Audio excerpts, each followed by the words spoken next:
Good morning બેટા. હવે 7મા ચેપ્ટરમાં છેક એન્ડમાં આવી ગયા, છેલ્લા પાર્ટમાં આવી ગયા આપણે સમૂહ 18ના અંદર, જેમાં સમૂહ 18ના તત્વોના ભૌતિક ગુણધર્મો વિશે આપણે ચર્ચા કરવી છે. ઓકે બેટા, તો ભૌતિક ગુણધર્મો વિશે ચર્ચા કરવી હોય તો કેવા છે એના ભૌતિક ગુણધર્મો? તો એની અંદર સૌથી પહેલા આપણે એના ગુણધર્મો સમજવા હોય તો ઇલેક્ટ્રોન રચના સમજવી પડે. ઓકે બેટા, ઇલેક્ટ્રોન રચના વગર બધું નકામું છે. તો ઇલેક્ટ્રોન રચના કેવી છે? તો આપણે જાણીએ છીએ કે હિલિયમ સિવાયના બાકીના બધા જ તત્વોની સામાન્ય ઇલેક્ટ્રોન રચના NH2 NP6 છે. મેં લાસ્ટ એપિસોડમાં કહ્યું હતું બેટા, આ તત્વોની ઇલેક્ટ્રોન રચના તમે ક્લિયર કરી દેજો. ઓકે, તો NH2 NP6 છે. હવે હિલિયમની ઇલેક્ટ્રોન રચના કેવી છે? તો 1s2 છે. તો આ અલગ પડે છે. હવે આની ઇલેક્ટ્રોન રચના જુઓ તો સંપૂર્ણ કક્ષકો એસમાં પણ 2 ભરાય, પીમાં 6 ભરાઈ ગયા છે, આમાં પણ એસમાં 2 ભરાઈ ગયા. મતલબ એની કોષ રચના સમૃદ્ધ થયેલી છે, સંપૂર્ણ ભરાયેલી છે, જેના કારણે સમૂહ 18ના તત્વો નિષ્ક્રિયની જેમ વર્તે છે, નિષ્ક્રિય વાયુઓ તરીકે ઓળખાય છે. તો કેમ નિષ્ક્રિય છે? કારણ કે એની બધી કોષ રચનાઓ સમૃદ્ધ થયેલી છે, ભરાયેલી છે. ઓકે, તો એ નિષ્ક્રિય છે અને તે કોઈ સાથે પ્રક્રિયા નથી કરતા. સમૃદ્ધ કોષ રચના ધરાવે, જેના કારણે ઉમદા વાયુ પણ કહે છે. બરાબર, તો એ ભરાયેલી કોષ રચનાઓના કારણે ઉમદા વાયુ પણ કહે છે. તો કોયડો 7.20ની વાત મેં અહીંયા થોડી કરી દીધી. બરાબર, તો આ પોઈન્ટ ધ્યાનમાં રાખજો. હવે ઇલેક્ટ્રોન રચના ક્લિયર કર્યા પછી આયનીકરણ એન્થાલ્પી. તો એની કોષ રચના સંપૂર્ણ સ્થાયી છે, સંપૂર્ણ ભરાયેલી છે. અને ભરાયેલી કોષ રચના હોય, સ્થાયી કોષ રચના હોય, તો એના કારણે તે ઇલેક્ટ્રોન દૂર કરવા ઘણા મુશ્કેલ પડે છે. અને ઇલેક્ટ્રોન દૂર કરવા મુશ્કેલ પડતા હોવાના કારણે તેની આયનીકરણ એન્થાલ્પીનું મૂલ્ય ઘણું બધું ઊંચું છે. તો શું ક્લિયર કર્યું છે બેટા? ભાઈ, આયનીકરણ એન્થાલ્પી ઘણી ઊંચી છે, પરંતુ સમૂહમાં નીચે તરફ જતા જઈએ તેમ તેમ કદ વધતું જાય. સીધી વાત છે બેટા. Helium, neon, argon, krypton, xenon, radon અને ઓગ્નેસોનની ચર્ચા નહીં કરીએ, નિષ્ક્રિય પોતે રેડિયો એક્ટિવ તત્વો હોવાના કારણે. ઓકે, તો સમૂહમાં નીચે તરફ જેમ કદ વધે તો કેન્દ્રનું આકર્ષણ બળ ઘટે, તો આયનીકરણ એન્થાલ્પી પણ ઘટે છે. ઓકે, તો આ પોઈન્ટ પણ એક ધ્યાનમાં રાખજો. હવે ત્રિજ્યા. સમૂહમાં નીચે તરફ જતા જઈએ એમ એની કોષ રચનામાં નવા નવા કોષો ઉમેરાતી જાય.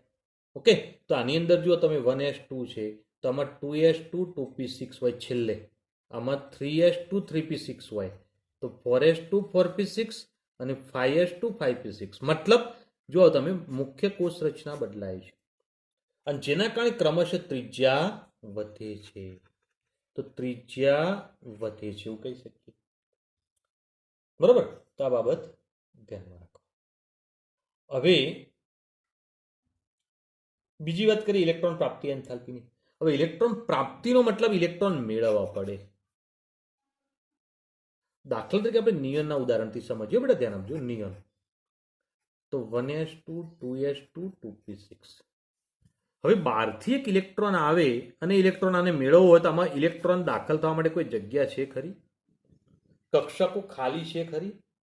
કોઈ કક્ષકો ખાલી જ નથી, કક્ષકોની કોઈ જગ્યા જ નથી અંદર ઇલેક્ટ્રોન ભરવા માટે. તો એના કારણે આવો ઇલેક્ટ્રોન સરળતાથી દાખલ થતો નથી. અને આ ઇલેક્ટ્રોન દાખલ કરવો હોય તો શેમાં દાખલ થાય બેટા? 3sમાં દાખલ થાય. અને 3sમાં દાખલ થાય, આનો મુખ્ય ક્વોન્ટમ તો 2 હતો, એની જગ્યાએ ત્રીજા મુખ્ય ક્વોન્ટમ ઇલેક્ટ્રોનને જવું પડ્યું.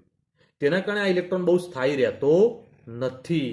તેના કારણે ઇલેક્ટ્રોન પ્રાપ્તિ એન્થાલ્પી ધન હોય છે. કેવા મૂલ્યો મળે? ધન મૂલ્યો મળે છે. તો કેમ ધન મૂલ્યો મળ્યા? તો બીજી કોષ રચનામાં જવું પડ્યું. એટલે દાખલા તરીકે આપણે ફ્લોરિનનું ઉદાહરણ લઈએ, તમને વધારે ખ્યાલ આવશે. 1s2 2s2 2p5.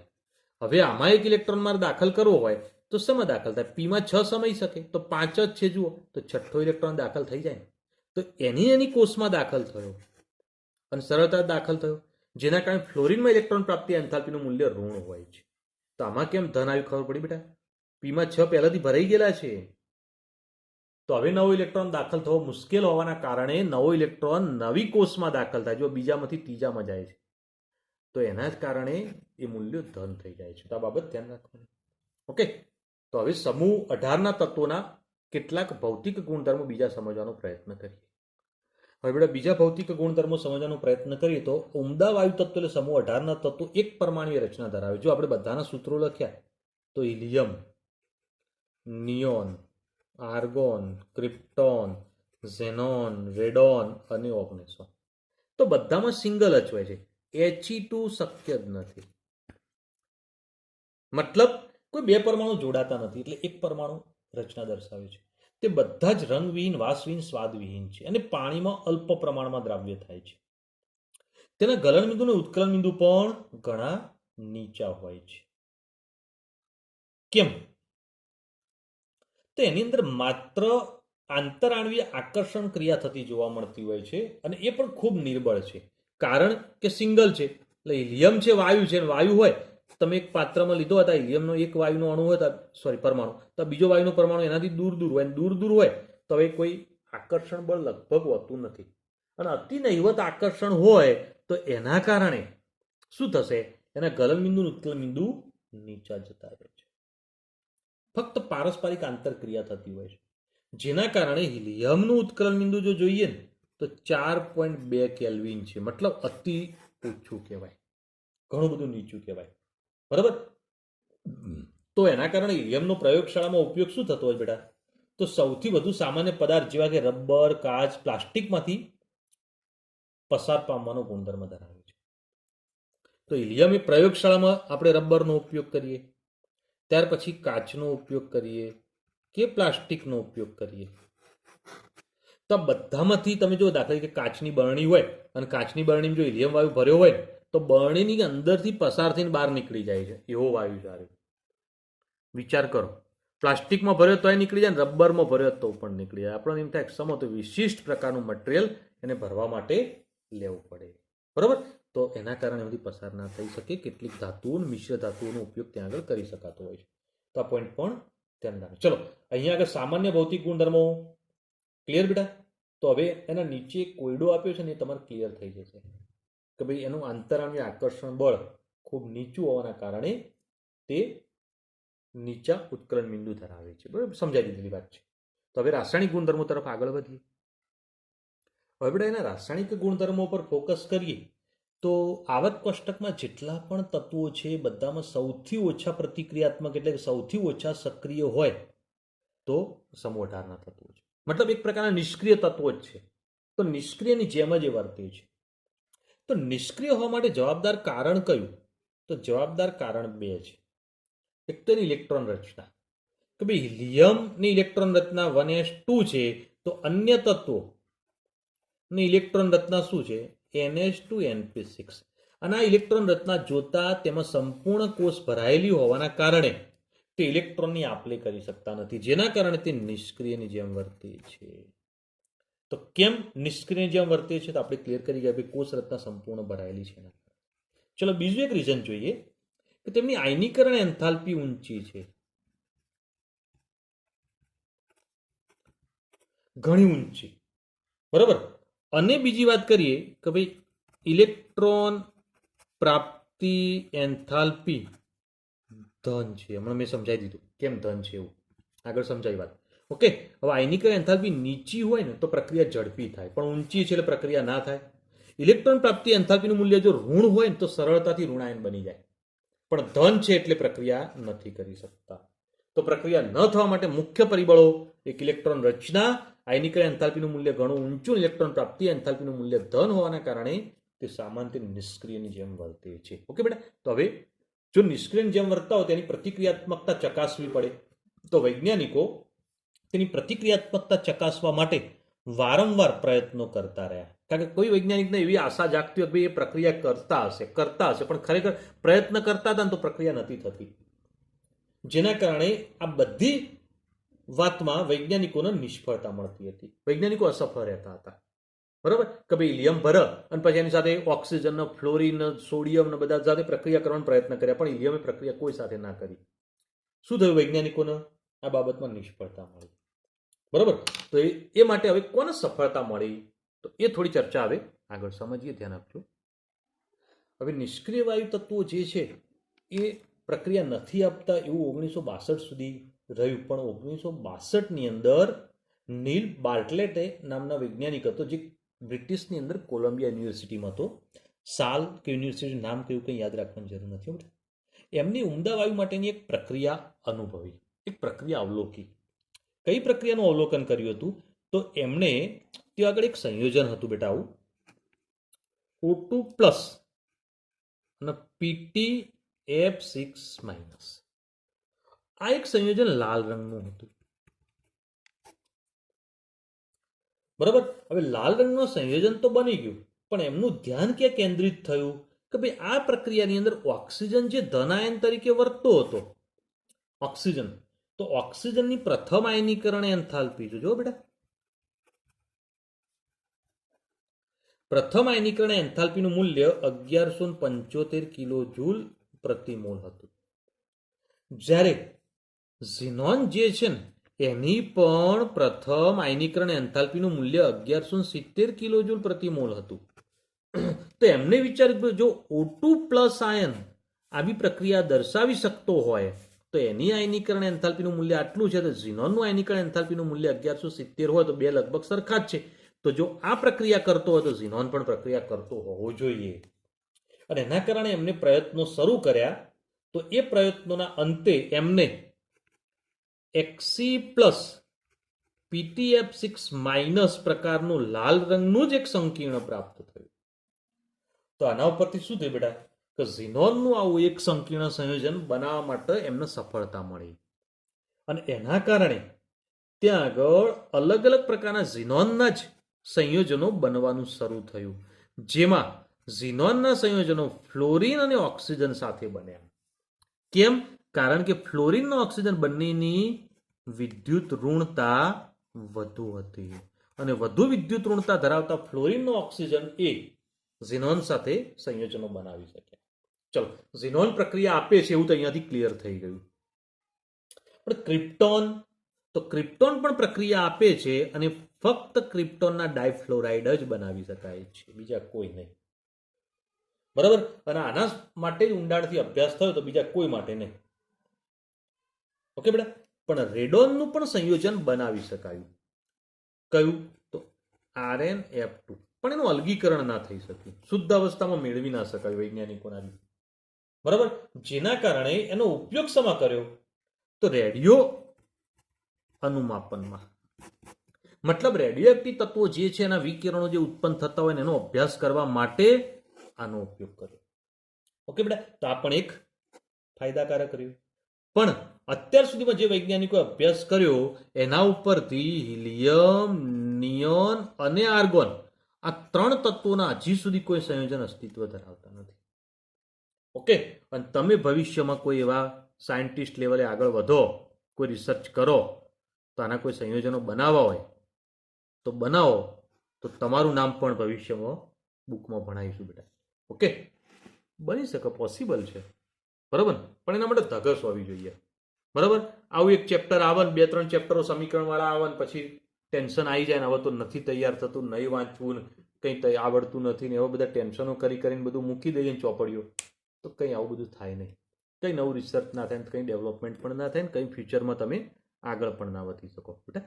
ઓકે. આગળ આવવું હોય તેના માટે પાછળ કામ પણ હાર્ડવર્ક કરવું પડે. બરાબર. તો બધું બેટા મહેનત કરજો, રિક્વેસ્ટ કરું છું કે બરોબર ભણજો.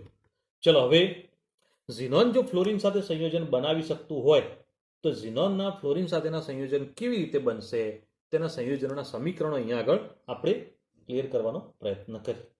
ઓકે. તો 3 મુખ્ય સંયોજનો બને છે, અને 3 મુખ્ય સંયોજનો કયા કયા પ્રકારના બનશે તો એ સંયોજનો વિશે આપણે ચર્ચા કરવી છે. તો સૌથી પહેલા અહીંયા શરૂ કરીએ બેટા, ઝીનોન ગેસીસ પ્લસ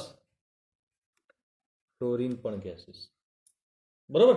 હવે Xc વધુ ફ્લોરિન કરતા Xc વધુ માત્રામાં લઈ અને આ પ્રક્રિયા કરી તો 673 કેલ્વિન તાપમાને અને 1 બાર દબાણે આખી પ્રક્રિયા દર્શાવવામાં આવે છે. જો આ પ્રક્રિયા કરી તો ઝીનોન ફ્લોરિન સાથે જોડાઈ XcF2 બનાવી દેશે. બોલો બેટા, પહેલી પ્રક્રિયામાં ઝીનોન ડાયફ્લોરાઇડ બની ગયું, તો એ પ્રક્રિયામાં આ પોઈન્ટ ધ્યાનમાં રાખો, સમીકરણ સંતુલિત જ છે. બીજી એક પ્રક્રિયા વિચારો, ઝીનોન ગેસીસ ફ્લોરિન ગેસીસ.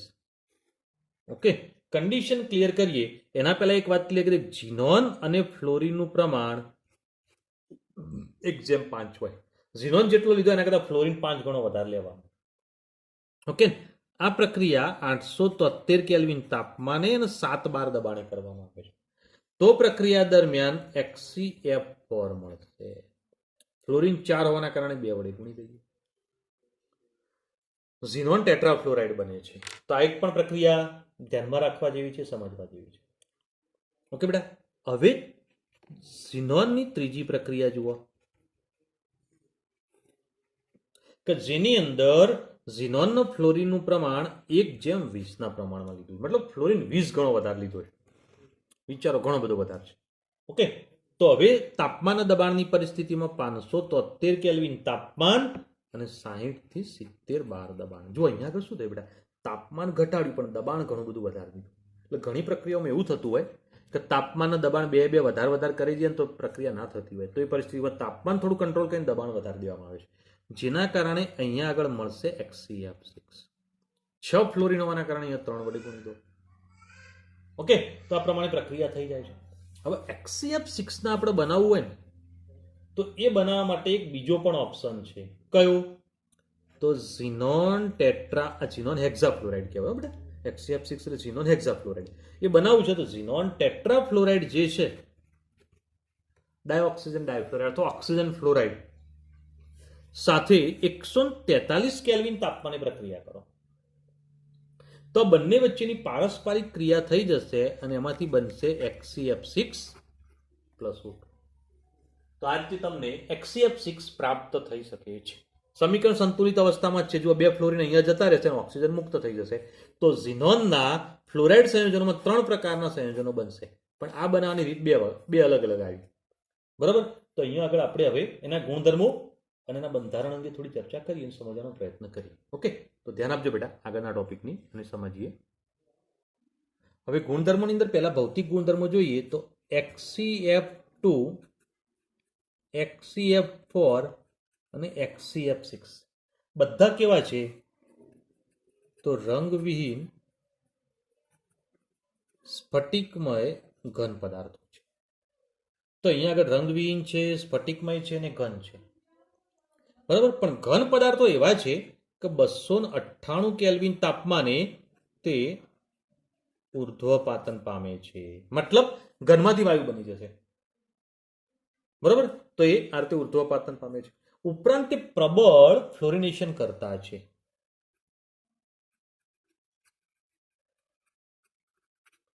મતલબ એમાંથી ફ્લોરિન છૂટો પડી જાય અને અન્ય કોઈ સાથે જોડવો હોય તો જોડી શકાય છે, જેના કારણે આપણે કહી શકીએ કે પ્રબળ ફ્લોરિનેશન કરતા છે. ઉપરાંત તે પાણી સાથે પ્રક્રિયા કરવામાં આવે તો થોડા પ્રમાણમાં પણ H2O સાથે જળ વિભાજન પ્રક્રિયા આપે છે. તો જળ વિભાજન પ્રક્રિયા થઈ જતી જોવા મળતી હોય છે.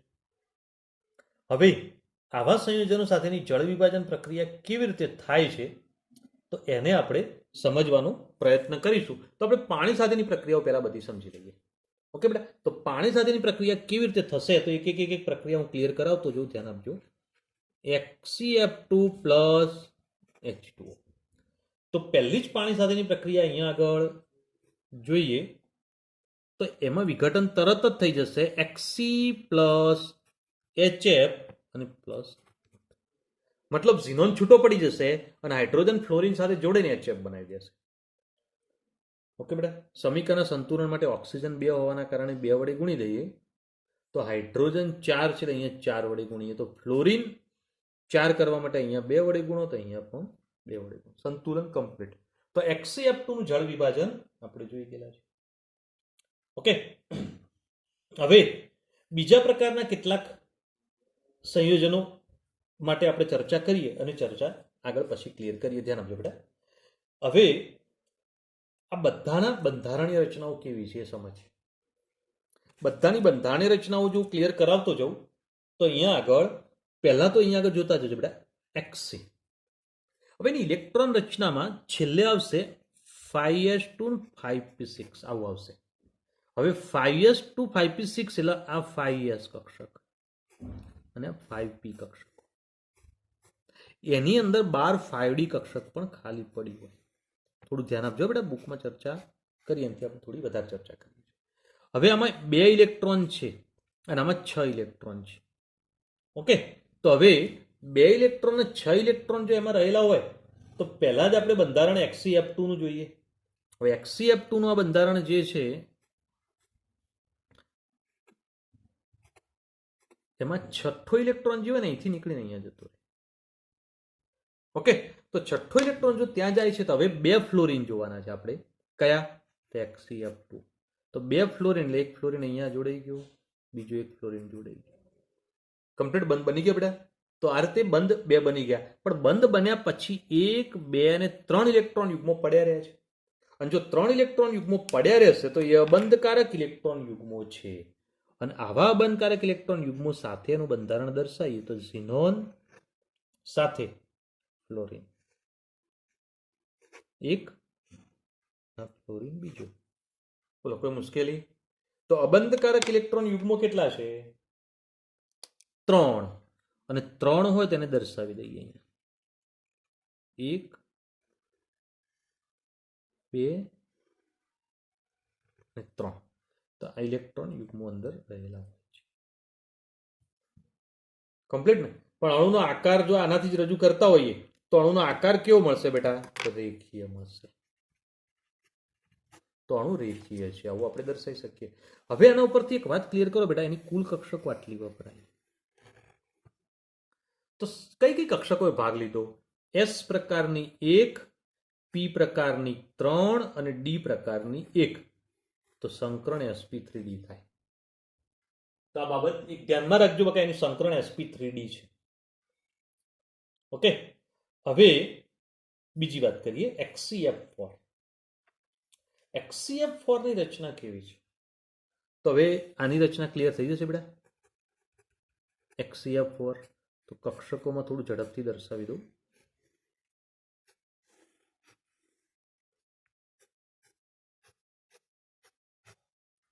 બરોબર, તો હવે જુઓ S ના 2 એમના એમ, P ની અંદર જે ઇલેક્ટ્રોન છે એમાં આપણે કેટલા જોડવાના બેટા? 4 ને. બરોબર, તો આમાં એમના એમ, પણ આ 2 માં જે ડબલ હતા આપણે પહેલાથી વિચાર, આ નહીં વિચારો. હવે શું આવશે? 5s2 5p6. તો S માં 2 અને P માં 6, પણ 6 માં 2 જે છે ને અહીંથી બહાર જતા રહે છે આમ. તો 4 અર્ધપૂર્ણ કક્ષકો થઈ ગઈ. 4 અર્ધપૂર્ણ કક્ષકો મતલબ 4 બંધ બનાવી શકે. તો હવે 4 બંધ બનાવશે તો 4 બંધ ફ્લોરિન સાથેના જોઈ લઈએ. હવે કમ્પ્લીટ. તો આ રીતે એની રચના કમ્પ્લીટ છે. બંધારણ દર્શાવી દઈએ. બરોબર, અને બંધારણ દર્શાવીએ છીએ તો એક બંધારણ કેવું છે તો અહીંયા જોતા જજો બેટા.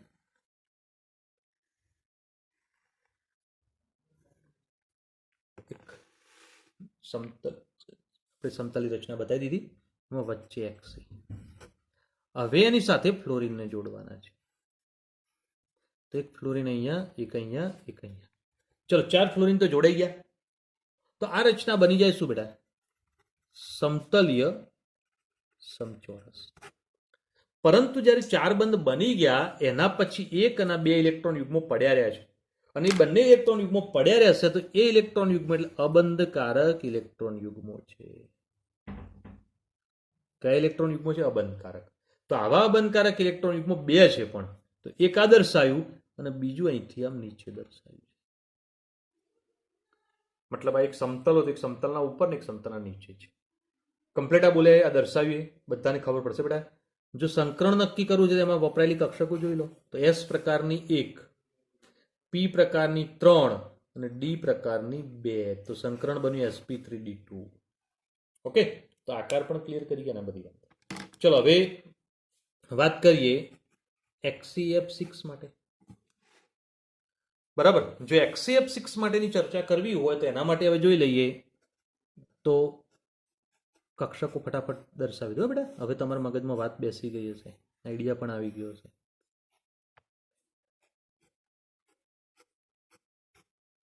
ઓકે, તો હવે ઇલેક્ટ્રોન જે છે S માં 2, તો P ની અંદર જે 3 હતા ને 3 બહાર જશે તો 6 પૂર્ણ થઈ. જુઓ થઈ અને 6 અર્ધ પૂર્ણ થઈ તો હવે એની સાથે 6 ફ્લોરિન જોડાઈ જશે.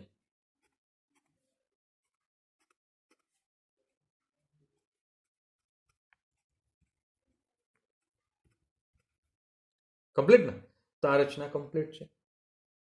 હવે 6 બંધ બનાવે છે તેની રચના કેવી, તો એ રચના સમજવાનો પ્રયત્ન કરીએ. ધ્યાન આપજો બેટા.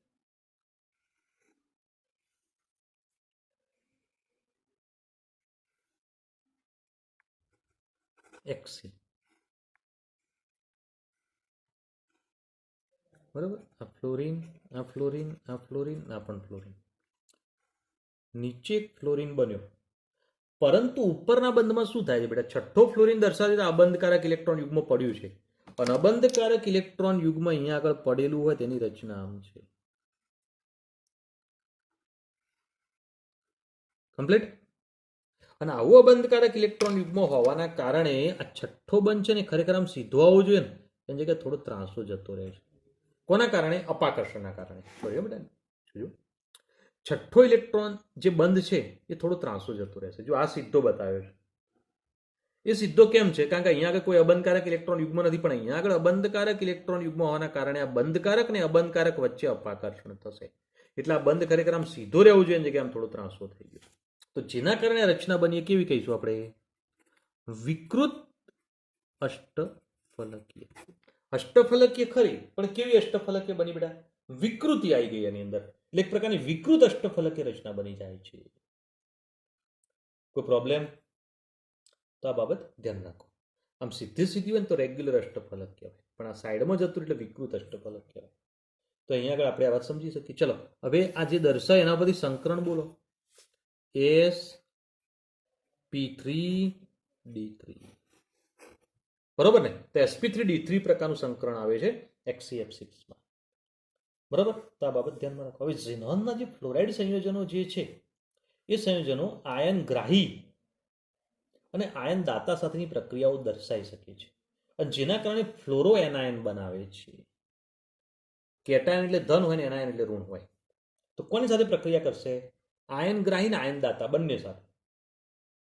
બરાબર, તો આપણે અહીંયા આગળ બંનેની પ્રક્રિયાઓ સમજવાનો પ્રયત્ન કરીએ.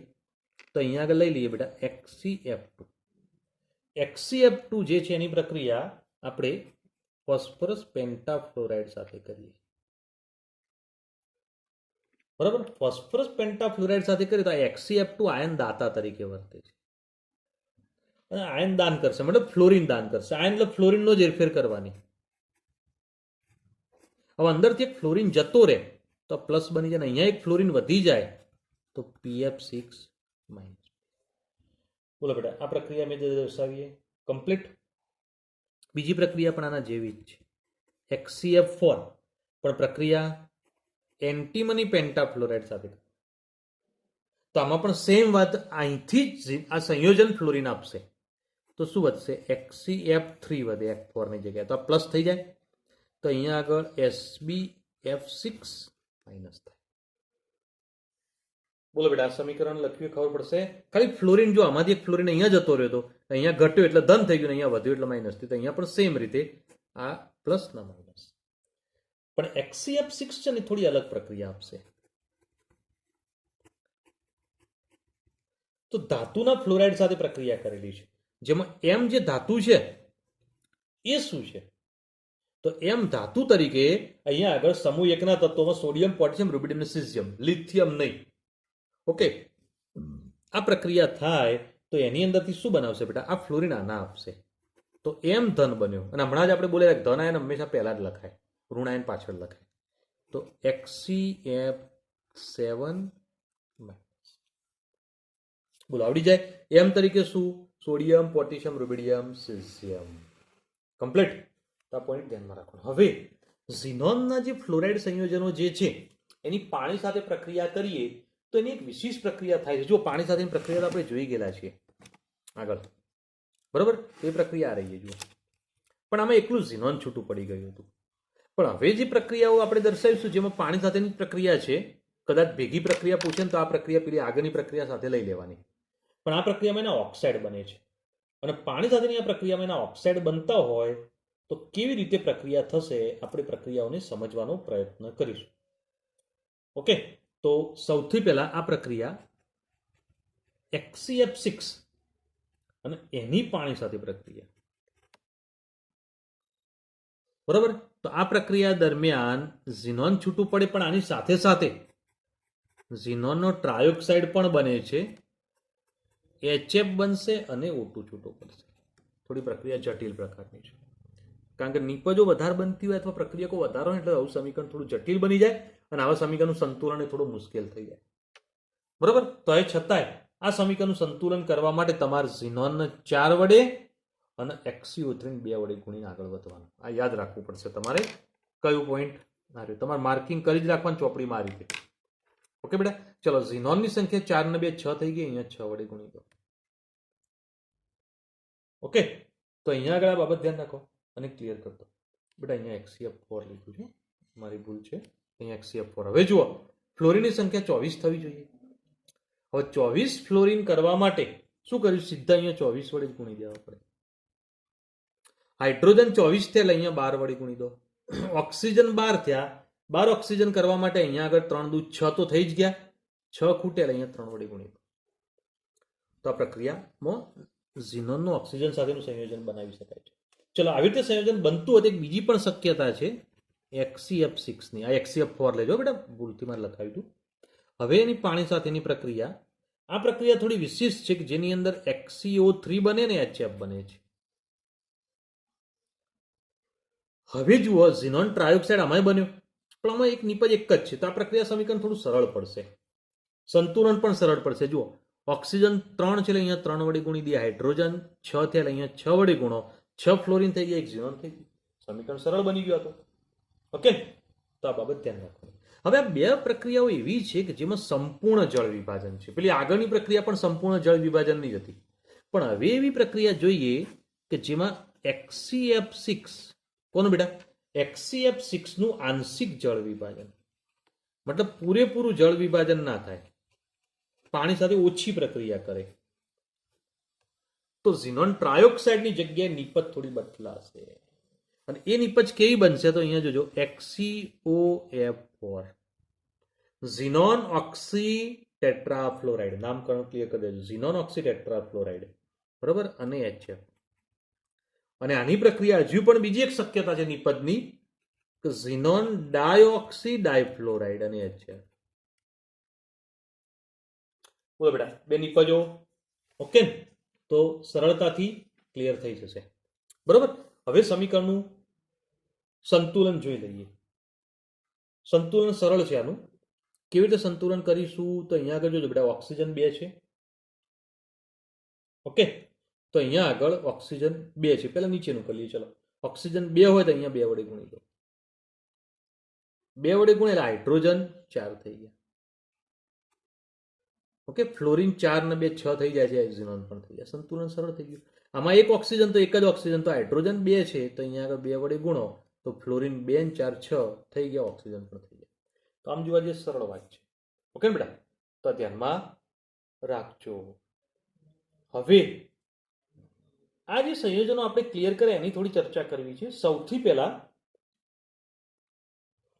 ઝીનોન ઓક્સી ટેટ્રાફ્લોરાઇડનું બંધારણ જોવું છે. ઝીનોન ઓક્સી ટેટ્રાફ્લોરાઇડનું બંધારણ, તો એ બંધારણ કેવું છે? તો ઝીનોન દર્શાવી દીધો. ઓક્સિજન છે એ ઝીનોન સાથે ત્રિબંધથી જોડાય છે, અને ટેટ્રાફ્લોરાઇડ મતલબ 4 ફ્લોરિન જોડાઈ જશે. આ રીતે કેટલા બંધ બનાવ્યા બેટા ઝીનોને? 6 બંધ ને. તો અહીંયા આગળ જુઓ, 6 બંધ બનાવે તો 1 ઇલેક્ટ્રોન યુગ્મ વધે. ઓકે, તો આમાં એક અબંધકારક ઇલેક્ટ્રોન યુગ્મ વધ્યું હશે, જે આપણે નીચે દર્શાવી દઈએ. બોલો બેટા, આ બંધારણ કમ્પ્લીટ. ધ્યાન રાખો. ચલો, ઝીનોન ટ્રાયોક્સાઇડનું બંધારણ દર્શાવું છું. ઝીનોન ટ્રાયોક્સાઇડનું બંધારણ દર્શાવીએ તો બધા ઓક્સિજન ડબલ બોન્ડથી જોડાશે.